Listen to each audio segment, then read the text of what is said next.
Let's start the show. Let's start the show. Let's start the show. Let's start the show. So, yesterday was Columbus Day.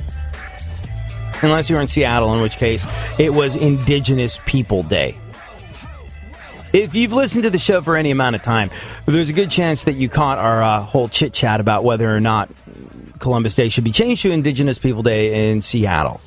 We kind of broke it down as to why people might have a problem with Columbus. And the complaints against Columbus are numerous and highly valid. He wasn't a nice guy by any stretch of the imagination. He wasn't like this great explorer that was into trying to find a new world and populate it and progress humanity as a species. No, he was out for cheddar. He was out for gold. And here's the thing. He wasn't this great discoverer, this courageous discoverer of the fact that the world was not flat. Everybody knew that the world wasn't flat at that stage in the game. That's sort of part of the lie that we've all been brought up to believe. Everybody knew the world wasn't flat. He wasn't courageously, potentially sailing off the edge of it to strike new ground and forward the cause of humanity. No, he was after a quicker trade route to Asia. He was after the cheddar, and he'd heard about gold that could be found and had. And yeah, he was in it for the cheddar. And once he found a way to get the cheddar, he was not necessarily the nicest guy to the people that had gold. He would do this thing where he would enslave indigenous people, and then he would say, hey, go get me some of that gold that I see that you've been wearing. And if you could produce an amount of gold, you got like a token, which you could wear around your neck, which kept you free from certain punishments. The punishment being, if you did not have the gold to turn over to Columbus and his men, well, they'd cut your hand off and make you wear that around your neck. So, yeah, Columbus, not the greatest dude, really sort of killed off a whole lot of folks while transporting them back to Europe for slavery purposes and things of that nature. The fact that Columbus is not a good guy, not necessarily something that has to be hotly debated anymore. But anyway, yesterday was the day when people tried to push the idea of Indigenous People Day. They pointed out the fact that Columbus, really, when you look at it, was Satan incarnate, and the USA is its evil spawn built on the backs of his horrendous misdeeds against humanity. Here's the thing, though. Native Americans were fighting and conquering each other since the beginning of their tribal existence. A lot like folks in Africa. They would conquer each other and sell each other into slavery. Once they learned that humans were a currency, they'd go like, oh, if we conquer these people, we can sell them to the Europeans. That's pretty cool. So they weren't great humanitarians themselves. I'm not saying this makes any of what Columbus did forgivable. But when the Europeans showed up, half of the Native Americans were hacked off. The other half that had been conquered, killed, tortured, and watched their women get mutilated, enslaved, and raped said, oh, yeah, okay, maybe these guys will restore some order to what's going on. Like, Mayans and Incans had gold, lots and lots of it. How do you think they got the gold? Well, what they did was they enslaved people and gave them two options. One, we kill you. Two, get us more gold. Very similar to what Columbus did when he got there. What was going on in the Americas was not this romanticized idea of a civilization of peace, love, and harmony. Oh, yeah, and by the way, if you want to look at a vast gap in the area of truth, this horseback culture that's depicted in all the films, not so much accurate. See, Native Americans at that stage in the game hadn't domesticated horses. They didn't even use the wheel. America was kind of brutal. It was kind of primitive. And, well, here's the thing. Contact was made with a more technologically advanced culture, and that technologically advanced culture did horrendous things to the Native Americans. But let's bear in mind for one moment that the horrendous things that they were doing to the Native Americans were similar to the horrendous things Native Americans were doing to one another. If we look back on it now, clearly all of it is deplorable, despicable, and a violation of any kind of human rights. So, here's the thing. Well, I don't necessarily feel like we should be celebrating Columbus, a guy who discovered America by accident and then worked really hard to make money off of and enslave its people.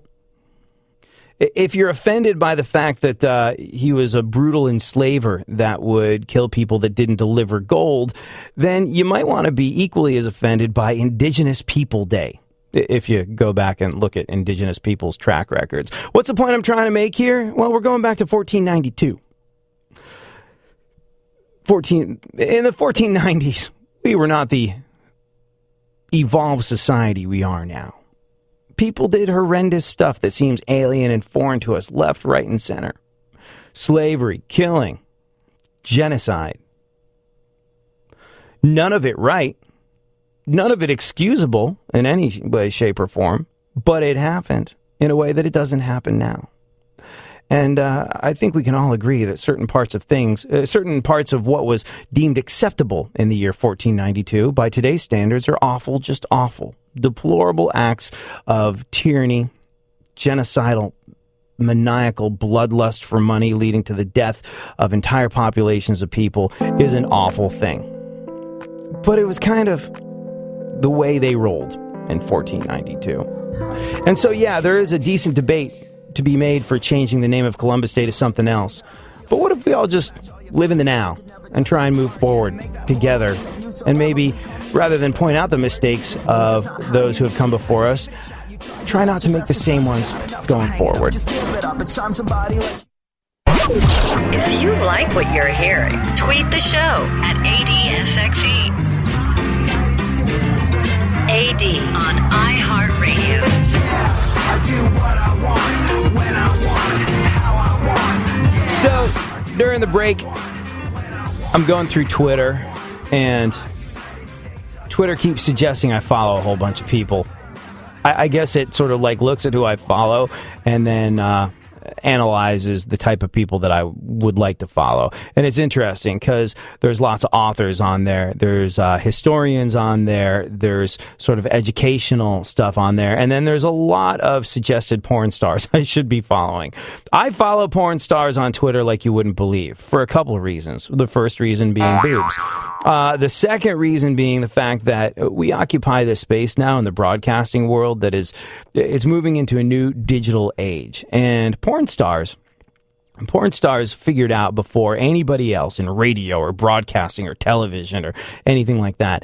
Porn stars figured out digital and social media before we did. We're like professional broadcasters, and there's chicks with webcams making us look like absolute idiots. We're sort of like, when it comes to trying to move the digital needle in the world of professional broadcasting, big companies like iHeartRadio and NBC and Fox and all of these companies desperately trying to get a fire going using two sticks and being like, ooh, I think this one's getting warm. Was that a spark? I don't know. I think I saw a spark. Let's spend more money trying to get a couple of sparks going on. Who can we hire to, here's the thing. While we're trying to desperately get some sort of ember going with a couple of sticks, there's porn stars that in the digital world have adopted a scorched earth policy and are throwing fire with napalm and flamethrowers, and we are sadly left behind. And the reason is, back in the day, porn stars, you know what's interesting about the expression porn stars? Man, you could be an actor that gets, bit parts on a ton of sitcoms. You could maybe get walk-on roles, supporting roles in movies. You could do all sorts of stuff. You could ply your trade for years as an actor, having gotten on television, having gotten on stage, maybe getting a gig in the West End of London or on Broadway in New York City, or maybe getting parts in movies, maybe significant parts in movies, but no one really regards you as a star until you become a household name. With porn stars, the moment you take your pants off and get stooped on camera, you're immediately a porn star. Like, if you get naked on film, you're a porn star. And what porn stars figured out was, well, here's the thing. The game for porn stars used to be this. You would make a movie for Vivid or whoever and make almost no money off of it. Vivid would sell that movie left, right, and center, make a ton of money off the fact that you were getting railed on camera and getting paid almost nothing for it. And then the upside of it comes when you're able to go out and feature dance. and you're able to command huge amounts of money to go to strip clubs and dance naked for dollar bills, y'all, of which there are plenty. There's mad loot to be made off of the notoriety that comes from making porn movies, but not that much money to be made off of making the actual porn movies themselves. However, now porn chicks are realizing that, they realized years ago, like I said, they're way ahead of the curve. All you need is a bunch of Twitter followers and a webcam where you can charge people $5 a minute. How much do those, you know about porn people, Funkhauser? If someone wants to fap it to a porn star of any notoriety over a webcam, how much do they charge you? Oh, it's not cheap. Something like $4 or $5 a minute. Yeah, something crazy like that. So they can make $4 or $5 a minute doing webcam shows and work for a couple of hours a day and make their monthly nut, so to speak, just by having a bunch of Twitter followers and a webcam. And for that reason, folks that do webcam shows and realize that they can circumvent big companies that aren't going to pay them anything in the first place, they realize that they never have to get stripped on camera. They could just be webcam famous as long as they're willing to work social media, and they all do, and they're all smart about it, and they're all so much better than the vast majority of professional broadcasters that I know about making money off of their Twitter accounts and using it to build whatever they're doing without the machine being part of their lives. They have found a way to be independent, be free of having a boss by just working Twitter, Tumblr, Facebook, all of these digital platforms and their webcams. So I follow porn chicks on Twitter for a couple of reasons. A, boobs. B, they're way better than I am at doing what I'm supposed to be doing right now. And that's and here's the thing: when it comes to working social media and digital and stuff like that, I'm widely regarded in the company as being one of the digital leaders around here. And compared to porn stars, I don't know anything. So, besides boobs, it's a learning experience seeing how they do things. Wouldn't you agree, Funkhauser? Yes, I learned something every time I Google. Yes, and here's the thing. Funkhauser has worked in the porn world, and for the reasons that I just illustrated, there's lots of porn chicks that come up in the margins. Porn radio world. Porn radio world. Yeah. You weren't you weren't doing what a lot of people think. I'm not a feature dancer at this point. You're not a feature dancer at this stage in the game, but there's room to grow. But I'm looking at these porn chicks in the margins that Twitter's suggesting I follow, and I was like, let's play a game. Let's see how many of these girls I have to list off before it's one of them that Funkhauser knows personally. 3. It took 3. 2 he'd never heard of. The third one, he was like, oh yeah, and then he did an impersonation of her English accent. It was very impressive and adds fuel to the fire of my theory that Funkhauser's life is better than any of ours. He has done more interesting that he will forget half of the interesting stuff that he's done before lunchtime while we cling on to our one memory of running into, I don't know, Robert Plant in the street or something. I don't know if I'm making sense. It's just because I'm so taken aback by the enormity of the awesomeness that is the life of Funkhauser. And for that reason, we should talk to him. How are you, Funkhauser? How is that life going? Good. Things are good. I just have to learn how to turn the microphone on and off. Yeah, there you go. It's getting there, starting to learn things about broadcasting in general. And quite a 10, career. 15 years in is right around the time I hear it starts to happen, so why not? Do you ever stop and marvel at the awesomeness that is your life when you think about it? Nah, it's just another day, another dollar for me. How's that for an answer? That's an excellent answer, and one that I think you should always trot out when you know your girlfriend is listening to the show.